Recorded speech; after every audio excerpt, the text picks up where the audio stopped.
এক সন্ধ্যাবেলায় গ্রামের পাশের গভীর জঙ্গলে একটি গৃহপালিত কুকুর হাঁটতে হাঁটতে ঢুকে পড়ল।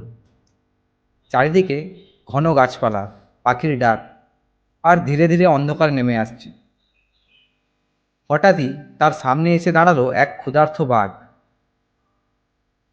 বাঘটিকে খুব দুর্বল দেখাচ্ছিল। দুদিন ধরে সে কোনো শিকার ধরতে পারেনি। আরে ভাই, তোমাকে তো বেশ মোটা আর শক্ত সামর্থ্য মনে হচ্ছে। তুমি নিশ্চয়ই খুব ভালো খাওয়া দাওয়া করো, কিন্তু বলো তো, তুমি এত খাবার কোথা থেকে পাও? বাঘের চোখে তখন ক্ষুধা আর ক্লান্তি। ও, আমার তো খাবারের কোনো কষ্ট নেই। আমার মালিক আমাকে খুব ভালোবাসে। সে আমাকে রোজ দুবেলা পেট ভরে খাবার দেয়। সত্যি? তাহলে তো তোমার জীবন খুব ভালো।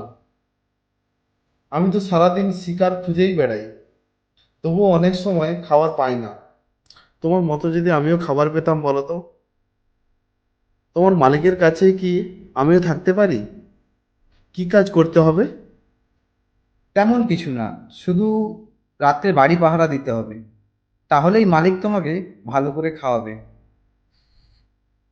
তাহলে তো খুবই ভালো। চলো এখনই তোমার মালিকের বাড়ি যাই।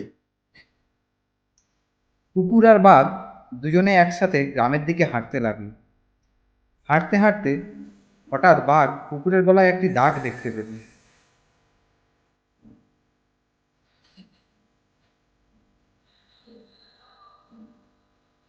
ওই দাগটা তোমার গলায় কেন?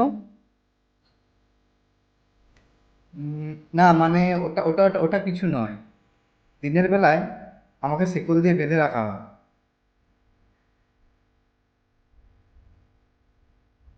মানে তুমি দিনের বেলায় কোথাও যেতে পারো না? না, তবে সন্ধ্যা হলে আমাকে ছেড়ে দেয়।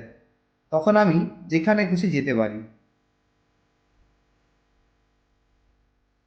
আমি তো চিন্তায় পড়ে গেলাম।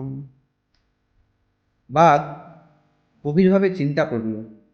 তারপর ধীরে ধীরে বলল, না ভাই, আমি শুধু দুবেলা খাবারের জন্য আমার স্বাধীনতা হারাতে চাই না। আমি যেমন আছি তেমনই ভালো। ক্ষুধা থাকলেও আমি স্বাধীন। এই কথা বলেই বাঘ আবার জঙ্গলের দিকে ফিরে গেল। কুকুর দাঁড়িয়েই রইল, গ্রামের পথের দিকে তাকিয়ে। বন্ধুরা, আমরা এই গল্প থেকে কি শিখলাম? স্বাধীনতা সবচেয়ে বড় সম্পদ। আরামের জীবনের জন্য স্বাধীনতা হারানো উচিত নয়।